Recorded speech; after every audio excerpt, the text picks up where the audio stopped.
We got Mr. Rise FC himself, Sabah Fadai, who's going to actually be competing on this card against D'Juan Owens at Rise FC 3 on April 13th. Sabah, how are you, man? I'm all right, man. I'm good. Just a lot on the plate. Yeah, how has that been? I got to ask how you're doing. You seem pretty calm for a guy who not only has this card to put together, that's going to be taking place on the 13th, but you're fighting on this as well. How much extra stress has that been, having to do both? Quite a bit, man. Quite a bit. I mean, there's a lot that's going on.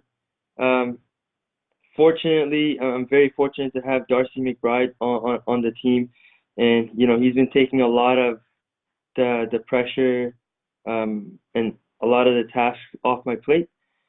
Um, so I've been focusing on fight camp. Um, yeah, I mean it's tough to juggle everything. The fight camp, being away for 3 years and coming back and doing it all over again. Um, and then running the card itself, and also I got a little one at home. There's just so much going on, man. Yeah, but good on you for pushing forward through everything. I know it's tough. Let's talk first about the original fight. It was supposed to be you and Curtis DeMars. And then I see on a poster he's fighting for BTC, like a month before. What happened there? I mean, he got injured, but he must have violated some sort of contract because he took that BTC fight well after you signed the fight with you.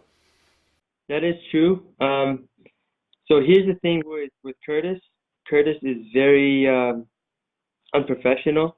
I like the guy as a person. I think he's a good guy. But when it comes to signing contracts and getting back to the organization and communicating, he's not professional in that sense. He had not signed the contract for us and sent it back like we asked him.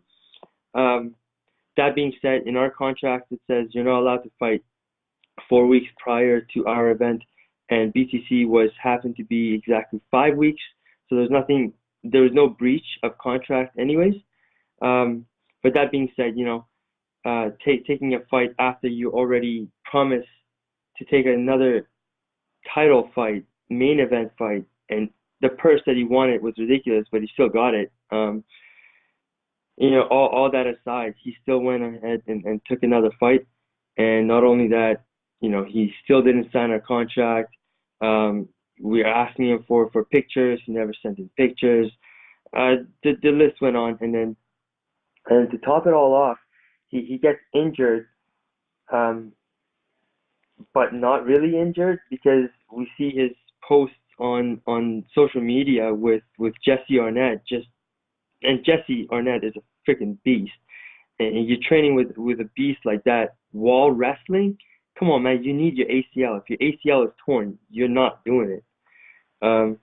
But that's his thing. That was his way out, I think. So he got his way out. I got a new opponent. I got something different on my mind now. D'Juan Owens has stepped up. He's a real fighter. 2 weeks notice, and he stepped in, and he's ready for the challenge. And I'm going up weight class again. It was supposed to be at 155. Now I'm at 165. It's no longer a title fight, but it is what it is. That's crazy. Were you worried at all you might not get to fight on this card? Because, it's tough to find opponents, especially in Canada. You had to get an American for this one. Yeah, I mean, he's coming all the way from freaking North Carolina. Like, it was really tough to find an opponent. I don't know, man. Yeah, I was a little scared, because it happens to me. You know that. It happens to me all the time in the past from every single organization I fought. I thought it would be different fighting for my own card, but no, same shit went on. Same shit. And he's a pretty notable opponent here in the sense that he's fought a lot of the who's who. He's fought Jordan Rinaldi, Marlon Chito Vera, who's in the UFC. He's fought two former CES champs in Louis Felix, and he recently fought Nate Andrews, who's now in PFL. What do you know about him? How do you feel like you match up against him here? I don't care who he's fought. I don't care who he's beaten. I don't care who he lost to. He's a game opponent. He comes to fight. My job is to go in there. I don't know. Every fighter changes, right? So I go in there. I'm just going to feel him out inside the cage, figure out his timing, and impose my will. How have you structured your training camp for this fight? Mainly, I've been training at Revolution Fight Team in Langley. Everybody comes out over there, Viviano Fernandez, of course. Craig McLean, our Rise FC bantamweight champion. Jeremy Kennedy, Cole Smith, um, Casey Smith, Bilal, man, I don't know, Justin Daly. The name goes on, right? There's so many people that come and go out of that place, top level guys, and we always push ourselves um, to get better. What has been the biggest challenge for this camp, like just in general, the entire camp of coming off such a long layoff? What is it? The conditioning? What do you? What has been the biggest challenge for you? Just staying healthy, just the body um, accepting the the twice a day training and uh, just getting back into fight camp was for my body was the toughest part in the beginning, but everything else. I mean, timing was very off at the beginning. I was getting lit up by everybody. Um, it's all good though. And now that this is at 165, how's the cut going to get down to 165? Does that probably take some pressure off of the process? Oh, I'm eating. I'm eating so much. I have so much energy. I don't know why people bother cutting weight. I'm really focusing on for Rise FC in general. I want guys taking fights at closer to their natural walk around weight. I don't see a point of cutting 20, 30 pounds to get down to um, a lighter weight. Like guys like Jamie Siraj, I want him to fight at 145. Even guys like Craig McLean, he walks around 158. He should be fighting at 145. But the problem is other people, they're sitting at 165, 170, and they're trying to get down to 135, 145. Yes, the weight advantage takes a toll on your body inside the cage, but if we can all be real athletes and forget about weight cutting and really focus on having a better performance at a higher weight class, why shouldn't we do that? Like right now, I'm fighting at 165. Yes, D'Juan is going to come 10, 15 pounds heavier than I am. I don't really care.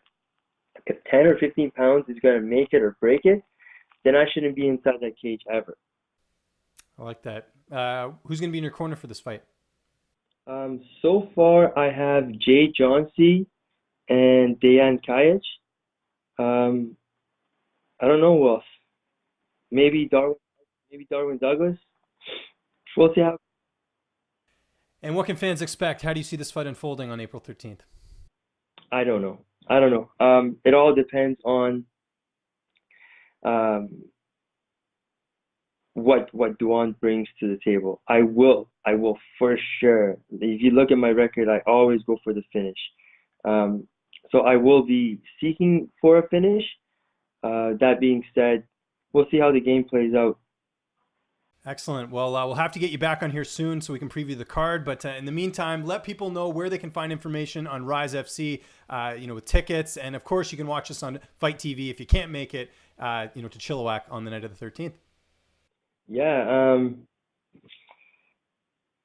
Social media, Sabah_Fadai on Instagram, Sabah Fadai on any other social media really, and then of course Rise FC. We're on Twitter, we're on Instagram and Facebook page and whatever else.